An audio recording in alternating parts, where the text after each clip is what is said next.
ओम श्री शमशनैश्चराय नमः।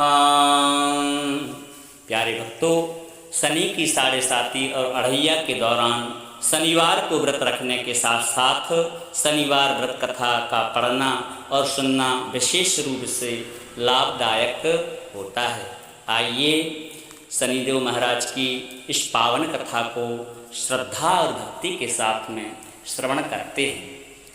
एक बार की बात है कि सभी नवग्रहों सूर्य, चंद्र, मंगल, बुध, गुरु, शुक्र, शनि, राहु और केतु में विवाद छिड़ गया कि इनमें सबसे बड़ा कौन है। सभी आपस में लड़ने लगे और कोई भी निर्णय नहीं कर पा रहा था। तब देवराज इंद्र के पास में निर्णय कराने के लिए सभी नवग्रह पहुँचे। इंद्रदेव घबरा गए और उन्होंने निर्णय करने में अपनी असमर्थता बताई, परंतु उन्होंने कहा कि इस समय पृथ्वी पर राजा विक्रमादित्य राज्य करते हैं, जो अति न्यायप्रिय हैं, वे ही इसका निर्णय कर सकते हैं। सभी ग्रह एक साथ राजा विक्रमादित्य के पास में पहुँचे और अपना विवाद बताया, साथ ही निर्णय के लिए विक्रमादित्य से कहा। तब राजा विक्रमादित्य इस समस्या से चिंतित थे, क्योंकि वे जानते थे कि जिस किसी को भी छोटा बताया जाए वही क्रोधित हो उठेगा। तब राजा को एक उपाय सूझा। उन्होंने सोना, चांदी, कांसा, पीतल, सीसा, रांगा, जस्ता और अभ्रक और लोहे से 9 सिंहासन बनवाए और उन्होंने इसी क्रम में रख दिया। फिर उन सभी ग्रहों से निवेदन किया कि आप अपने अपने सिंहासन पर स्थान ग्रहण करें। जो भी अंतिम सिंहासन पर बैठेगा वही सबसे छोटा माना जाएगा।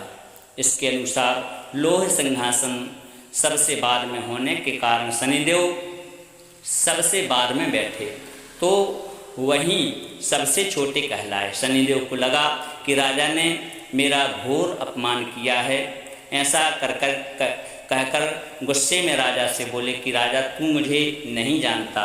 सूर्य एक राशि में 1 महीना गमन करता है, चंद्रमा 2.25 महीना, मंगल 1.5 महीना, बृहस्पति 13 महीने, बुध और शुक्र 1-1 महीने विचरण करते हैं, लेकिन मैं 2.5 से 7.5 साल तक रहता हूँ। बड़े बड़ों का मैं विनाश कर सकता हूँ और मैंने बड़ों का विनाश भी किया है।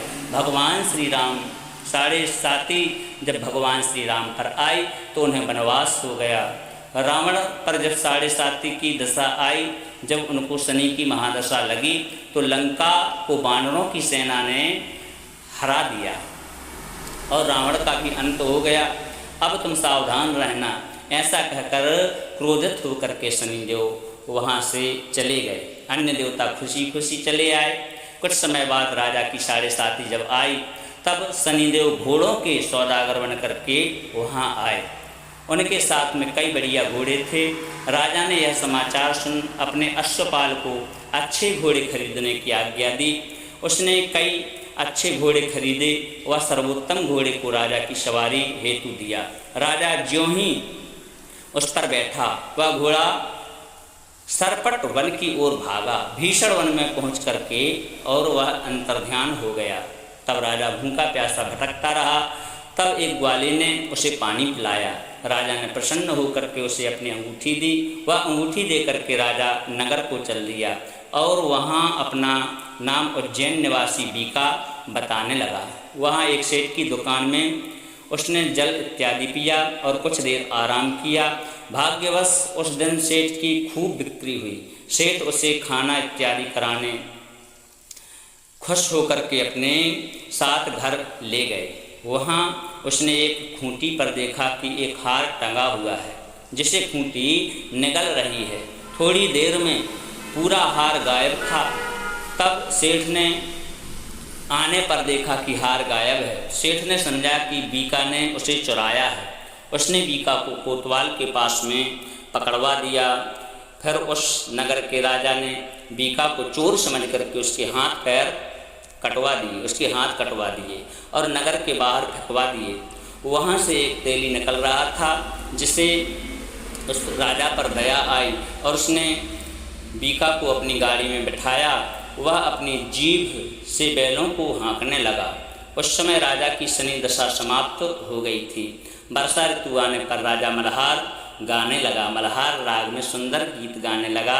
राजा जिस नगर में था वहाँ की राजकुमारी मनभावनी को उसका गाना अत्यंत पसंद आया कि उसने अपने मन ही मन प्रण कर लिया कि वह राग गाने वाले से विवाह करेगी। राजकुमारी ने दासी को राग गाने वाले को ढूंढने भेजा। दासी ने बताया कि वह चौरंगिया अपाहिज है, परंतु राजकुमारी ने नहीं माना।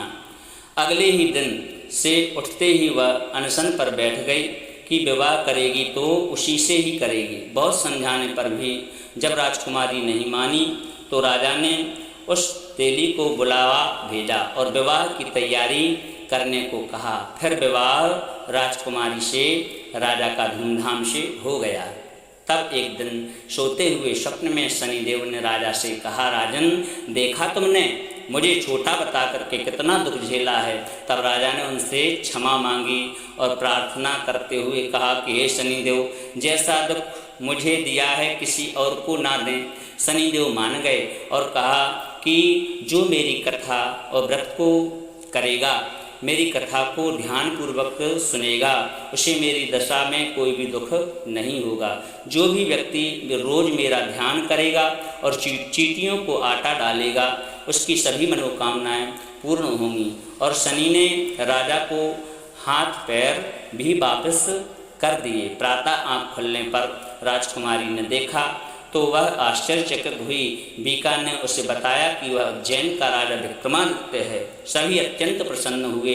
सेठ ने जब सुना तो वह राजा के पैरों पर गिरकर के क्षमा मांगने लगा। राजा ने कहा कि वह शनिदेव के क्रोध का पात्र था, इसमें किसी का कोई अपराध नहीं है। सेठ जी से फिर से निवेदन किया कि मुझे शांति तब मिलेगी जब आप मेरे घर चल कर के भोजन करेंगे। सेठ ने अपने घर कई प्रकार के व्यंजन बनवाए, राजा का सत्कार किया। साथ ही सबने देखा कि खूंटी हार निकल गई है, वही अब उसे उगल रही है। सेठ ने अनेक मोहरें दे करके राजा का धन्यवाद किया। सेठ ने राजा से अपनी कन्या श्री कंवरी से विवाह करने का निवेदन किया। राजा ने सहर्ष स्वीकार कर लिया। कुछ समय बाद राजा अपनी दोनों रानियों मनभावनी और श्री कंवरी को सभी उपहार सहित उज्जैन नगरी को लेकर के चल दिए। वहाँ राजा के राज्यवासियों ने सीमा पर खूब आदर सत्कार किया। सारे नगर में दीपमाला बनाई गई। राजा ने घोषणा की कि मैं शनिदेव को सबसे छोटा मैंने बताया था, जबकि असल में तो वो सर्वोपरि हैं। तब से सारे राज्य में शनिदेव महाराज की पूजा और कथा नियमित होने लगी। सारी प्रजा खुशी और आनंद के साथ में जीवन बिताने लगी। जो भी कोई शनिदेव महाराज की इस पावन कथा को सुनता है, पढ़ता है, उसके समस्त दुख दूर हो जाते हैं। व्रत के दिन इस पावन कथा को अवश्य पढ़ना चाहिए। बोलिए श्री शनिदेव महाराज की जय।